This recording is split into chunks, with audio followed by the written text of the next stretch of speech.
سود کے طور پر جو سود کی صورت میں قرض لیا جاتا ہے، ان پیسوں سے اگر کپڑے خریدے گئے ہوں تو ان کپڑوں میں نماز ہوگی یا نہیں؟ اور اسی طریقے سے گاؤں دیہات والے سود کے طور پر جو رقم قرض لیتے ہیں سود کی صورت میں، اس رقم سے فصل آباد کرتے ہیں، گندم اگاتے ہیں، چاول اگاتے ہیں، سبزیاں اگاتے ہیں۔ تو اب یہ جو ہماری فصل ہے، زمین کی جو پیداوار ہے، یہ حلال ہے یا حرام ہے؟ دیکھیں، اس مسئلے کو اچھی طرح سے سمجھیں۔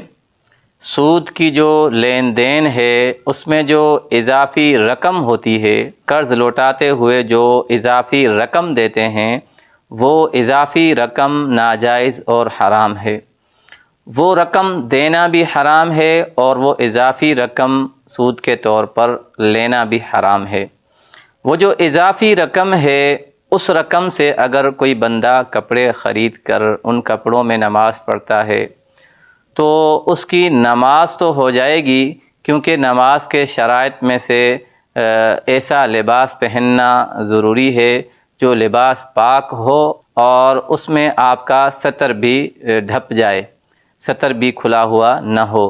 تو یہ شرط چونکہ پوری ہو گئی تو نماز ہو جائے گی۔ البتہ یہ نماز مکروہ تنزیہی ہوگی، اس نماز میں کراہت ہوگی۔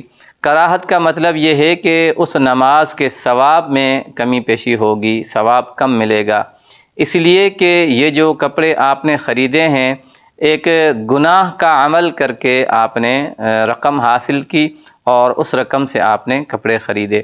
البتہ نماز ہو جائے گی، کیونکہ نماز کے لیے جو شرائط ہیں لباس کے متعلق، وہ شرط مکمل پائی جا رہی ہے۔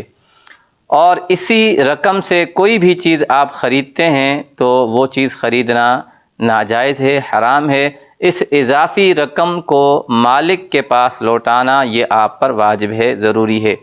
اگر مالک کے پاس لوٹانا ممکن نہ ہو تو پھر اس رقم کو بغیر ثواب کی نیت سے صدقہ کر دینا یہ جائز ہے، یا کسی بھی جو ہے فلاحی کام میں، کسی اسکول میں، کسی ہاسپٹل میں، کسی بھی فلاحی کام میں اس کو استعمال کرنا یہ بھی جائز ہے اور ضروری ہے۔ اب رہا یہ مسئلہ کہ جو ہم سود کے طور پر قرض لیتے ہیں، اس قرض سے اگر ہم کپڑے خریدتے ہیں، گندم اگاتے ہیں، پلاٹ خریدتے ہیں، گھر بناتے ہیں، تو اس کا شریعت میں کیا حکم ہے؟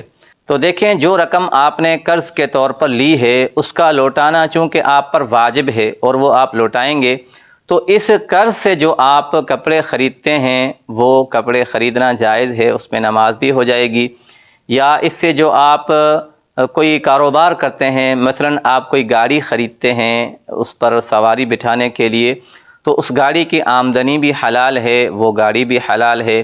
یا آپ گندم اگاتے ہیں قرض لے کر، تو وہ گندم بھی بالکل حلال ہے، اس کا استعمال بھی جائز ہے۔ جو اضافی رقم آپ اس کو دیں گے، قرض جو آپ نے لیا ہے اس سے اضافی جو رقم آپ لوٹاتے ہیں، وہ اضافی رقم دینا بھی حرام ہے اور اگلے بندے کے لیے لینا بھی حرام ہے۔ جو آپ نے قرض لیا ہے وہ تو آپ لوٹائیں گے، اس قرض سے آپ جو بھی کام کرتے ہیں، جو بھی معاملہ کرتے ہیں، وہ معاملہ جائز ہے اور اس میں کسی قسم کی کوئی کراہت نہیں ہے۔ آپ کوئی کاروبار، کوئی فیکٹری لگاتے ہیں تو اس فیکٹری کی آمدنی بھی بالکل جائز ہے۔